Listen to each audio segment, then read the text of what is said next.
Hey guys, it's Miss Watson. I just kind of wanted to go over with you what you're going to be doing this week for personal finance. I have this sheet opened up. You can see this is attached in Google Classroom. And these are your activities and your project for 2.05 spending plans for the week of April 6th through the 12th. So notice the activities you'll be working on Monday, Tuesday, and Wednesday are not for a grade. No grade will be given for these activities. These are just practice. These are for you to make sure you're understanding how to create a spending plan, how you can look at someone or your own income and expense statement and create a spending plan from that. So on Monday, I have given you the Carson family spending plan. You will read about the Carson family, identify their goals and things that they are willing and unwilling to change, and you will complete the spending plan for them. Make sure that you are using formulas, that you're not just typing in numbers or answers. And then there's some follow-up questions. So again, this is just for me to judge whether you're getting it, whether you're able to use the formulas correctly, whether you're understanding those expenses that you need to adjust according to goals that the family has. Okay, so as you turn this in, I'll give you some feedback for that. On Tuesday, I'm giving you another one, the Brown family spending plan. It works much the same as the Carson family. I will also post a video on Monday, which walks you through the process. And the Brown family as well, you're going to identify their goals and things they want to change and not want to change, and you're just creating an additional spending plan.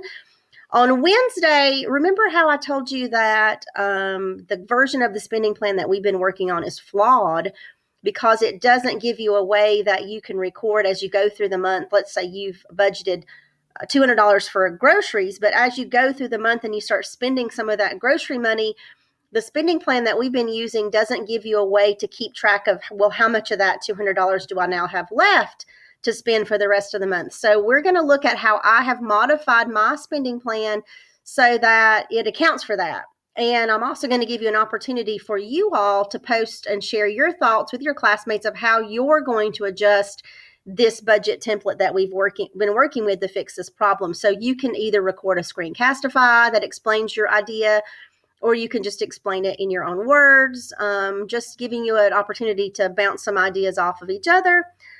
Because that's all leading up to your spending plan project. So this is the one thing that we're doing next week that you're going to get a grade for. Notice that I've given you until Sunday, April the 12th to complete it. Now, you do not have to work on the weekend, but I am extending the due date until that day so you have time to work on it. So if you'll just make sure that you have these things, if you're going to do some of these work just to practice activities, if you have those turned in by Wednesday, so I have an opportunity to get them graded and returned to you so that you'll be ready to do the project. You can start on the project whenever you like. It just has to be done by April the 12th. And so the project is creating a salary-based budget. I've given you a PowerPoint. This is what it looks like. Okay, you walk through the steps on each slide. It tells you exactly what you have to do. There's a link here that takes you to this worksheet. Okay, you'll have to make your own copy of this worksheet. It's view only.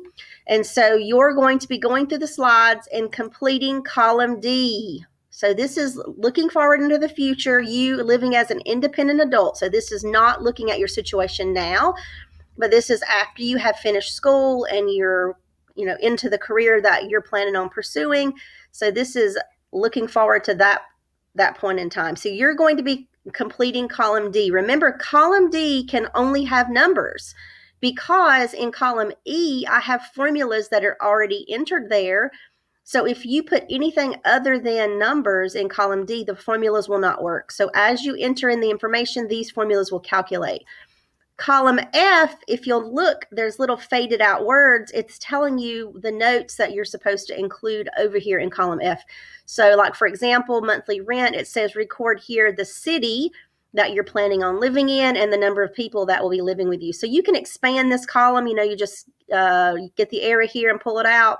So make sure that you're not forgetting to fill in column F as you go through.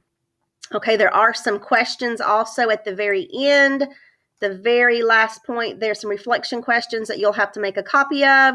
And then, of course, you're going to make adjustments to account for the flaw in the spreadsheet. So please don't hesitate to contact me if you have any questions. Thanks.